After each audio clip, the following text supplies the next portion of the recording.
I get a map. Yeah, let me give you one. And I will collect it today, but I'll also collect them tomorrow. You got them? Yeah. Make sure they're map on both sides. All right, good. You need one too? That video was great. Wasn't that video funny? Yeah. Oh, no problem. I just had to turn around all the way. That was also funny that this mother of the universe gave birth in Greece. Of course. Where else? Also, my desk is a mess every day. Do you have something you want to Why don't you move up one and move one back, and I'll wipe it down. That's the thing. We have to eat lunch in class, and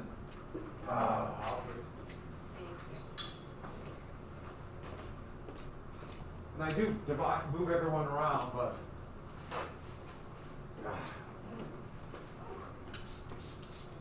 the spray only has a limited effect. The big thing is wearing masks, but we sprayed out a few times during the day. Cleanliness thing. Yes, it's important to be clean. But mask. Okay, so yeah, did you like it in the mud? Yeah, it was about a 12-minute video. I just thought it was funny. They give you a little introduction to the god, at least the mythology behind it, and then what they told you was the myth. And so that's from class yesterday. Like, it wasn't a myth, that was like really, or was it kind of? You know how it is. And they probably knew it wasn't quite 100% true, but made great stories. It's the same way that the stories of the Iliad and Troy came about. They made great stories. And how much they believe really depends, I guess any religion to this day. You trying to get that to the boxes. But so that video about 12-minute one. I'll talk a little bit more about the gods when we get. But I just thought that was a funny little. By the way, what did Zeus do a lot? Lightning bolt people. Did you notice he's a cruel, irrational god? They're trying to take their own irrationalities and explain it through their gods.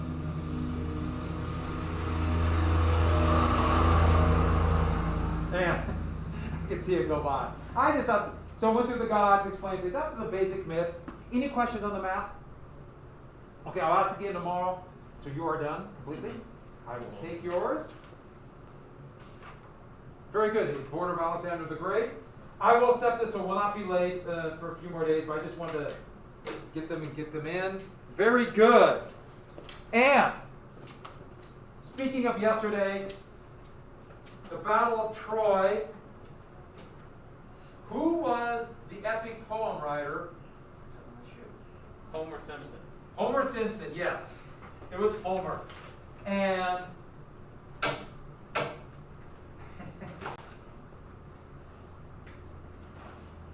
Sorry, that's all I can think about. yes, it's I mean, Homer. I'm not a Simpsons fan, but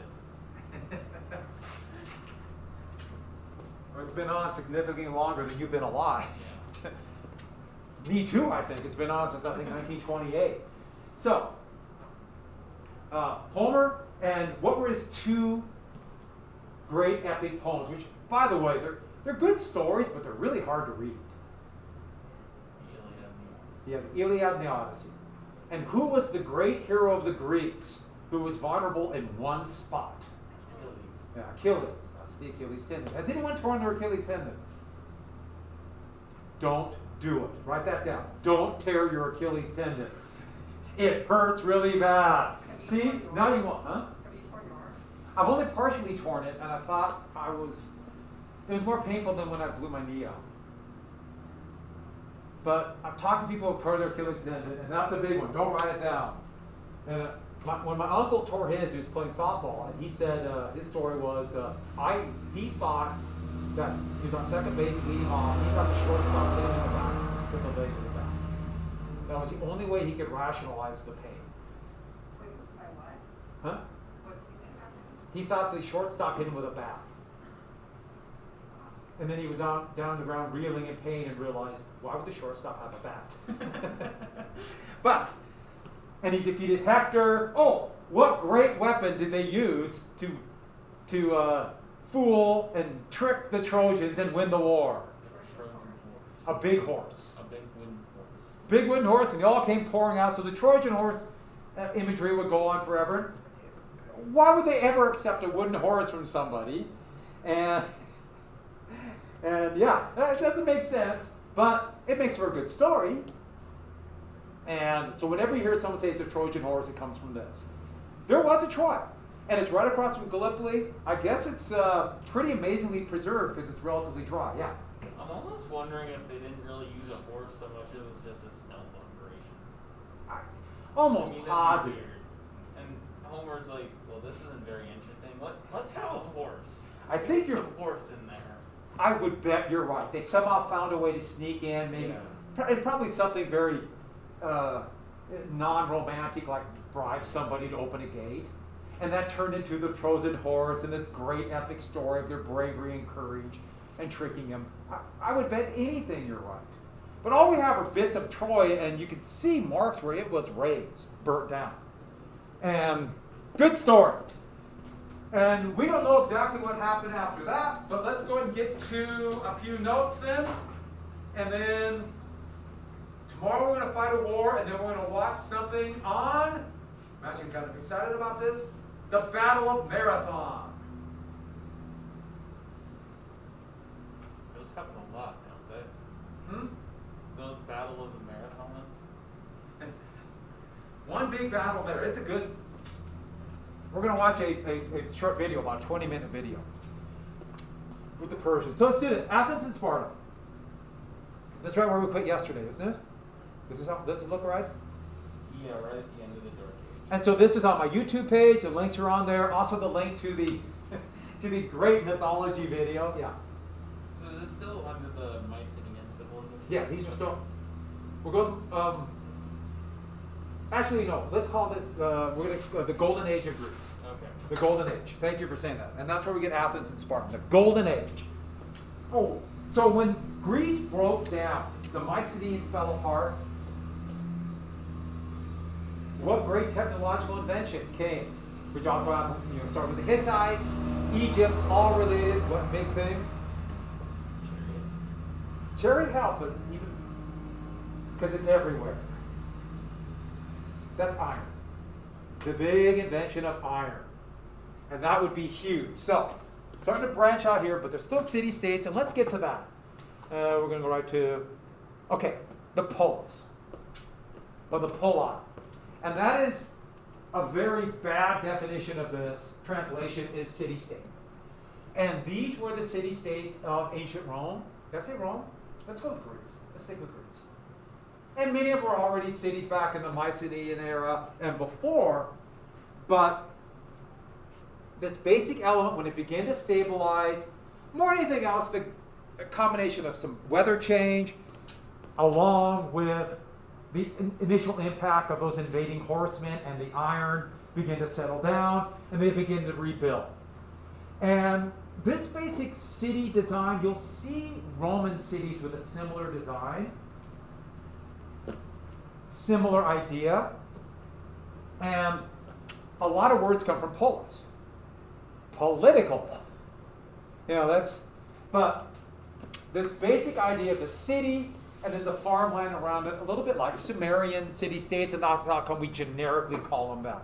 But remember, the terrain is such, they have valleys, mountains, so it's more, it just made sense for individual cities. And so, we have city-states, and they're basically divided up in these areas. There's a high area, the Acropolis, and this would be in the center, it'd be walled, there'd be fortifications, there'd be temples in the middle of this.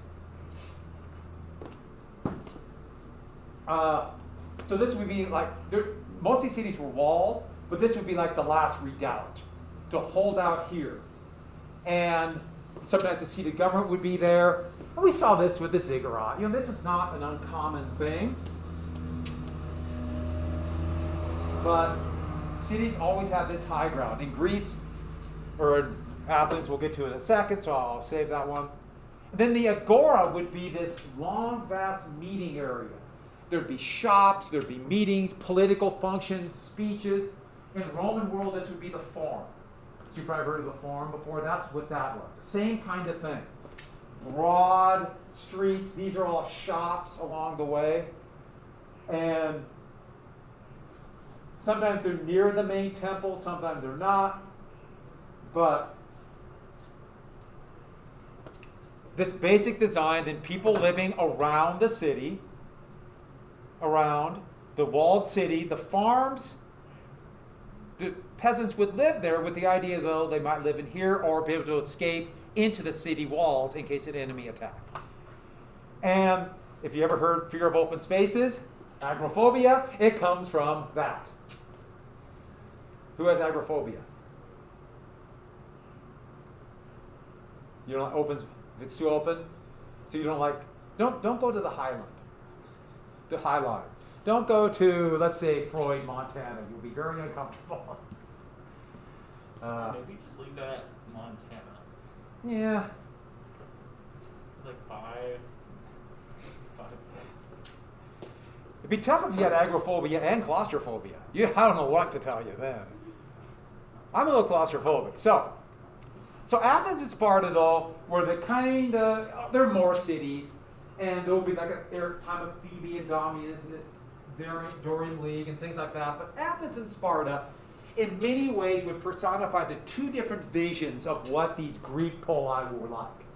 And trade, this is, think about when trade started, more wealth began to be created. This, along with alphabet and language, this would begin to trigger that new society. You see it in Greece, or see it in Athens and Sparta.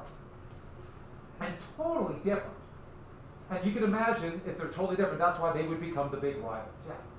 So I know Athens, the name comes from the Greek goddess Athena. Does Sparta come from? We'll come to it, but it's a bastardization of the name of the people who live there. And if you look at the spelling of the word, it doesn't really make sense.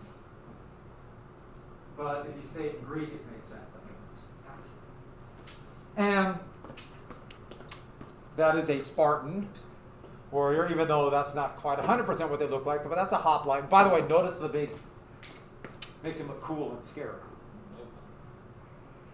This was a big advancement. You see a similar, they didn't invent this military tactic and this style. The Sumerians were doing this. But you really see it in Sparta. So let's do Sparta first. And the people, I'm not sure how you got Sparta from this, but it comes from that. And it must be just the way it's phonetically pronounced. Because the Lacedaemon, that's from the old pre-Mycenaean language. And so I can't help but use Latin, but they must have said it in a different way that you got Sparta. And this is some of the remnants of Sparta now. And why didn't I put a map here? Did I?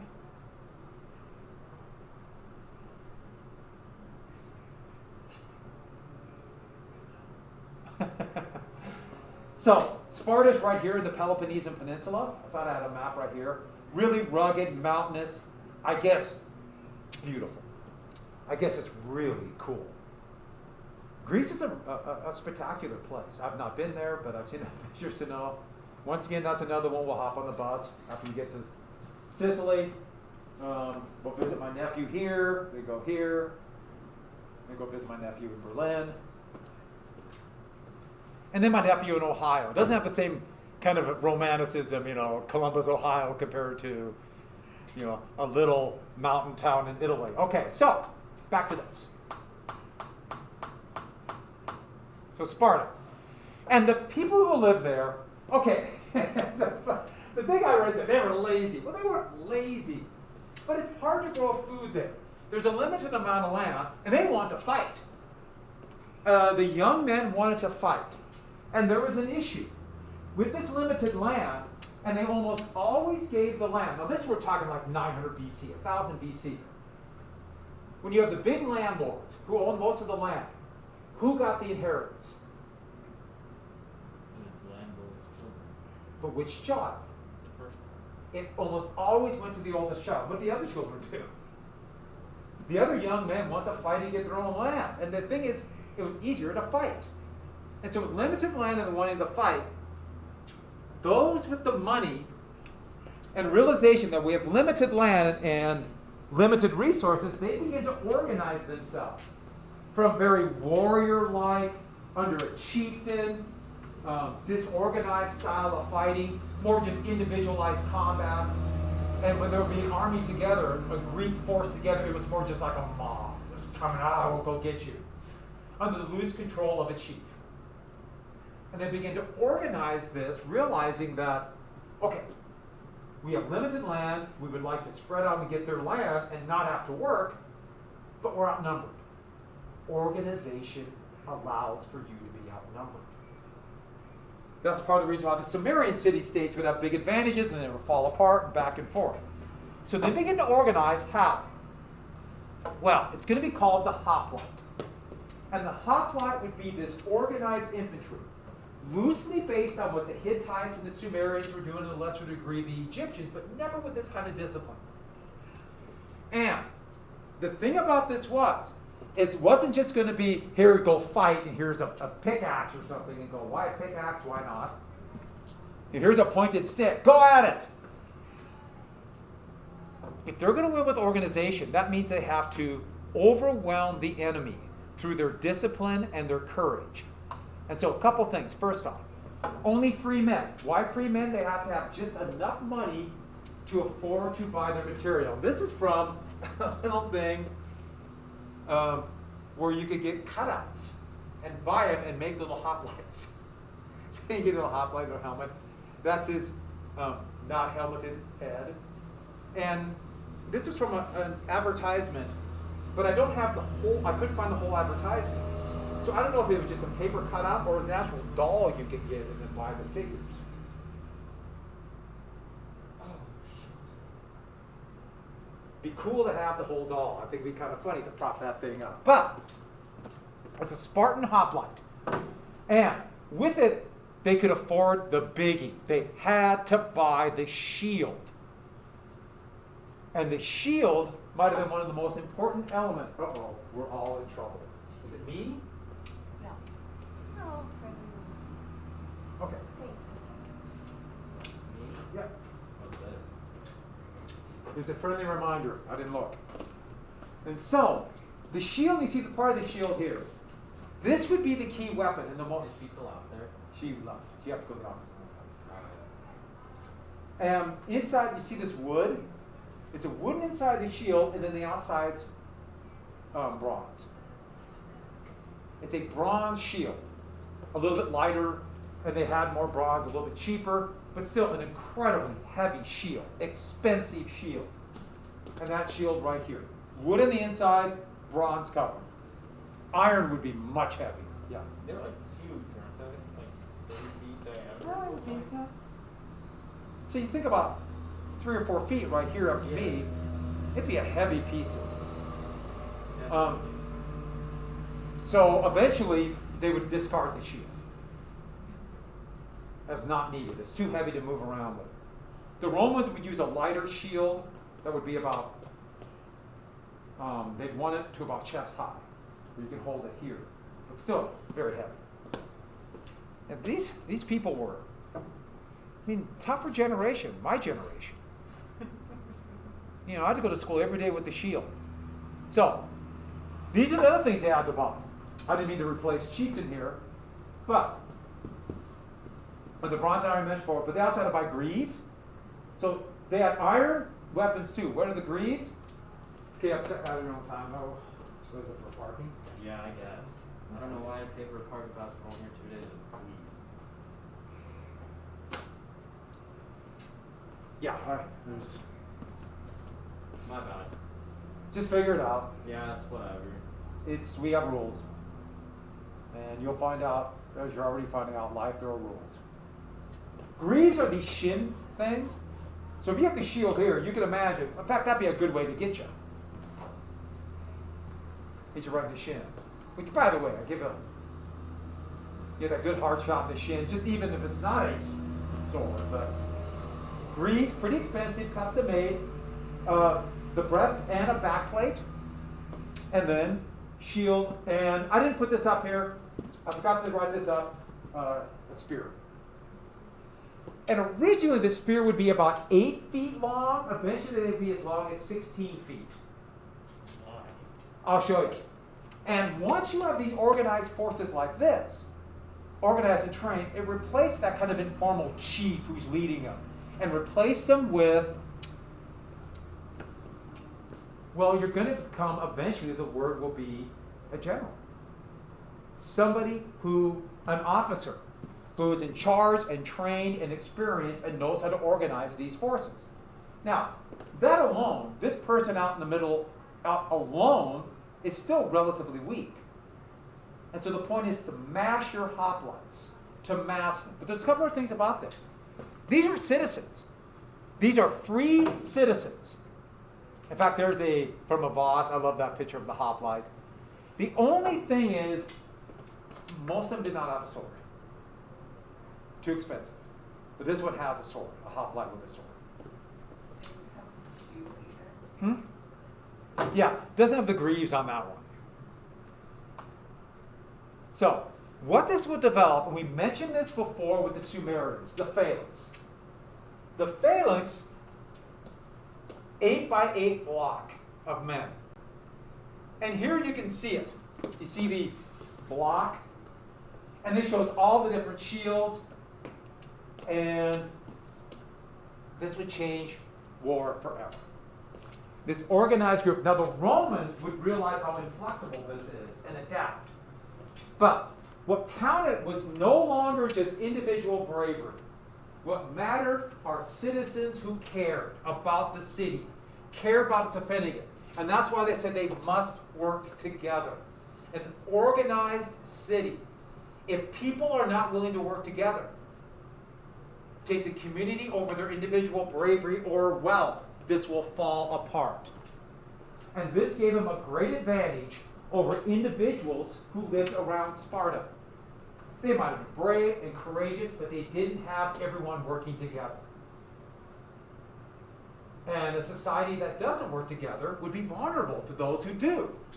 And this is where you get a lot of this kind of totalitarian thinking, but this is a better look at the way they would do a phalanx. You see how they're holding the spears like this? Okay, I like this one because it shows all the different shields, and they would decorate them themselves and fight. But they wouldn't be holding them here. They'd hold them braced against here. And then walk at an enemy. You have a wall of spears coming at you, the odds are you'd move. And that's their great advantage. If the enemy throws their spears or other projectiles, you have a shield wall around you, and you're protected. Yeah. Is this what sort of evolved into the Roman century with the centurion? Yeah, the centurion is like a sergeant, but Yeah. an officer. But yeah, but the Romans realized the inflexibility of this because they all got to be marching together. And so marching together, turning at the same time, they'd have to drill and train. It's not flexible. They're great coming at you here, but what if the enemy comes this way? The Romans were much more flexible. Shorter spears, using their shorter swords. You know, when they fought the Macedonians who used this, they couldn't stand up the Macedonians one-on-one, but they hit them in the flank and destroyed them. And with that, we got the phalanx. I got the orders out. I'll have to go back. And so eventually you would go to a 9-foot spear by the Battle of Marathon, and by the Macedonians, it would be a 16-foot spear. And here you can see the phalanx then. Here is the Marathon, 400 BC, Sparta's 500 BC. Notice a longer spear. And you also notice them here holding the spears up. These are Macedonians. And that's 16 foot. And I love the conical helmets. We should all have those. Why have the spears up like this, the guys behind? Besides the obvious that if they trip, they won't impale the people in front of them. Yeah, why? Well, I was going to say that, but I remember you told us because of arrows. Yeah, when they shoot arrows at you, arrows will get tangled up in that. Or throw their spears. So I'll give you a little protection from above. Can you see the problem though? How do you turn? Yeah, you can't. I mean, everyone's got to bring the spears up, turn, spear. I mean, it's very difficult to move. Yeah.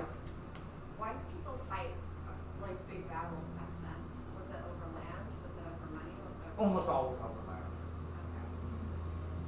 Okay. Land and money. So, like Troy was almost certainly a battle over trade. So it's trade and money, and that's what. And we're coming to what the Spartans could do to all their neighbors. They are organized, and they would beat them one after the other because they developed these homelands. So they just want land. Yeah, they just want the land. So if they don't, they're looking at it as we want to have a society where we're not the ones, or we don't have to scrabble for every crumb. If we take this land and make them work it, then we don't have to live on it. It's pretty horrible. Yeah. And so with that, the Battle of Marathon, that's 490, we'll come back to that. We'll watch this tomorrow, but let's get into Sparta. So what did Sparta do? Sparta conquered its neighbors. Here's Sparta right here, and they begin to advance and pretty much conquer all the South Peloponnesian area. Now, there'd be a couple different wars called the Messenian Wars. We're not going to talk about the Messenian Wars, but that's what all about 600 or so, in the 600s BC, Sparta took this area. You know, it's Athens. You can see this isthmus being a very fought over place. But they were able to conquer much of the Peloponnesian Peninsula, and the rest of the place had to organize in fear of the Spartans. But you also might guess one more thing before we get to this. Once the Spartans developed the hoplites, what did everyone have to do if they were going to have a chance against the Spartans? Developing countries. What again? Developing countries. Now, do the same thing. They had to develop it to get the phalanx. They all had to do it. Everybody had to do it. And then what they did with all this area they conquered right here, they enslaved them. And these slaves, the non-Spartans, were called helots. And the helots, okay, slave, it might be closer to serf, but we just call them slaves. And they treated them with unbelievable brutality. And so there's going to be constant rebellions where they're going to be fighting up over and over and over again against the Greeks to try to keep their land, or against the Spartans. Constant rebellion. And so think about the Spartans. Okay, we took this land. Now we got it. And now we're enslaved with people here. And the helots must give half of their food, half of everything they grow, to the Spartans. They rebel. We want to keep getting half of that food. So what do we got to do? They're going to eventually form a military state to keep this. And as they get more people, they need more land. And it's going to be a vicious cycle for the Spartans because it's going to anger everybody. So that's going to lead to, as Spartans begin to organize and they conquer the helots, their form of government, the way they set up their state was not seeing it strong enough. And Lycurgus, here's Lycurgus right here. I just like the statue of Lycurgus. This is in Athens. He's also called the lawgiver. He would begin to organize about the modern Spartan state. But the new Spartan state, that would be this great military power. But of course, if it's all military, you can see how limited it's going to be. But he divided up the land amongst every Spartan citizen. And that includes the land they conquered. So these big land holdings that would spread to father, to first son, to first son, to first son, they divided it up. And all Spartans can share in the bounty of this land, worked by helots, horribly mistreated and brutalized helots, but then it got rid of that desire to fight amongst themselves. And what they would do is then trigger, we got to hold it and get more so we can increase our numbers. And then they went away from gold and silver. And he banned gold and silver and only iron money. Remember, gold and silver by then had become the placeholder. That's what people use for money. Because that was something they could all accept as being something valuable. So somebody would be willing to give you textiles or purple dye or whatever for gold, with the expectation that somebody else will take that gold. He banned it, with the idea being that there's a lot of iron, so the value won't get too high. But any invader in Sparta would hesitate to invade because there's no gold and silver. And so that would deter invasion too. But then there's something else too. Any gold and silver, what would they do with it? Make it into weapons. Good idea, but not very good for weapons. Silver a little bit, gold's really solid. Yeah. Jewelry. They would trade and buy other stuff with the gold. Buy stuff that they would need, and then the gold's gone because they bought with it. Does that kind of make sense? And then in Sparta, they only used iron. It doesn't quite work that way. You know, someone would just take it for the heck of it, but it did have some deterrence for these pirates. Of course, I don't know if I'd want to mess with the Spartans. Yeah. I have a question. When did they start calling it Greece? Like we've heard of the Mycenaeans and the Minoans and the Spartans and the Athenians and we know like Greece. Or is Greece just that region? Yeah, it's that reason. It's going to be from the Latinized version of it was called the Hellenic Empire, or the Hellenic era, and so it's going to be the Latinized version of that. Okay. And one more thing, if there's going to be fighting all the time to keep your land and get more land, women are at home, and women in Sparta are going to have this weird kind of thing where they're technically second-class citizens, but they do have a lot of influence because the men are gone a lot. So women have more influence. Women are generally alone. So women live together, males live together. They would have military training. Just in case the men's gone, they got to defend. The men's gone. The men are gone. And they would become athletes. Athletic games. And this is the time in 770s, the first Olympic Games. And so that, the kind of the weird contradiction, but we'll get to a few more things about Athens, because he would set up this basic state where there would be twin kings, but the state is actually run by a small group of nobilities called the ephors.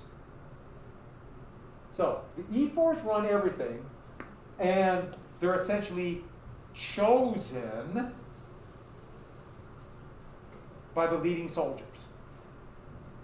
And so you have this weird situation where you have a small group of elite, the army now is everything, and yet there are kings. But what we call this is an oligarchy. And an oligarchy is ruled by a few. Has everyone got that? Ruled by a few. Now, I've mentioned this before, but it's ruled by a few. It's not a monarchy, very much on purpose. They don't want any one person to have too much power. And the Council of Elders is only an advisory body. The decisions are made by the ephors. So this small group. Oligarchies are very common in history.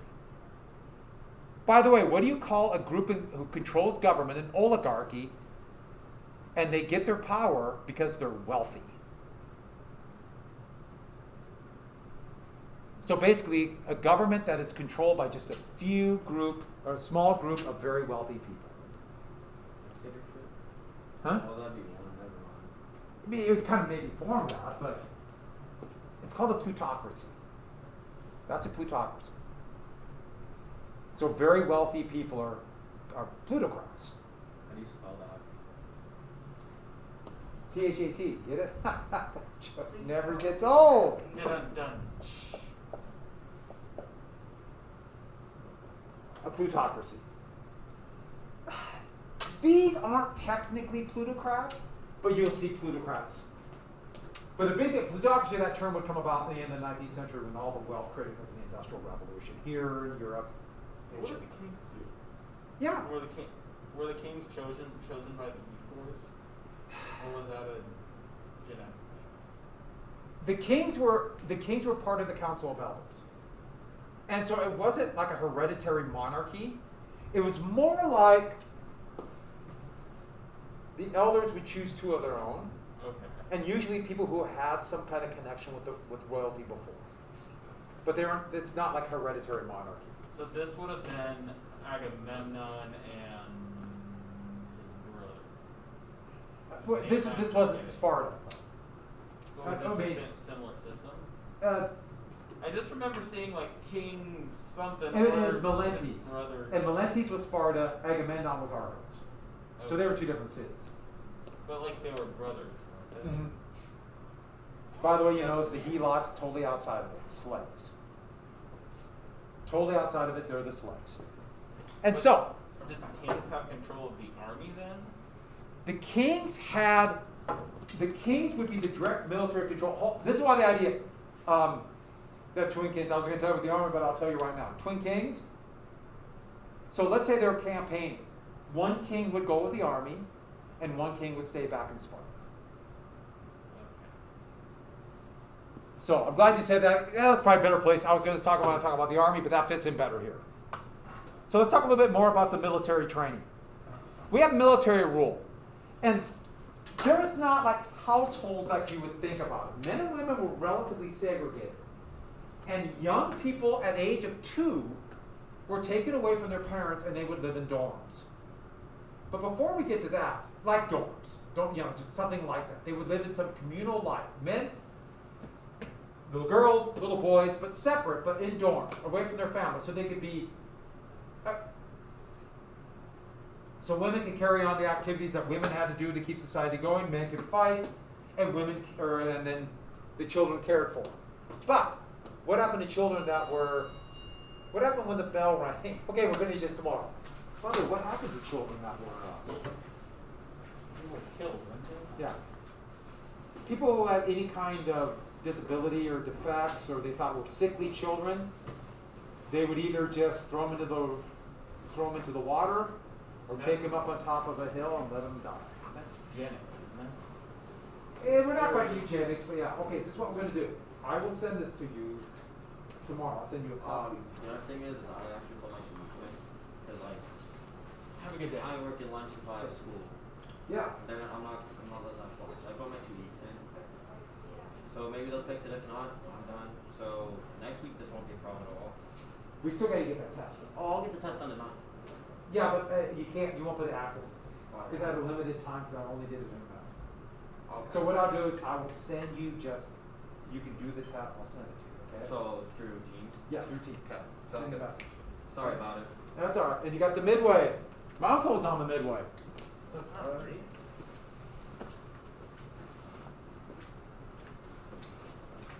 All right.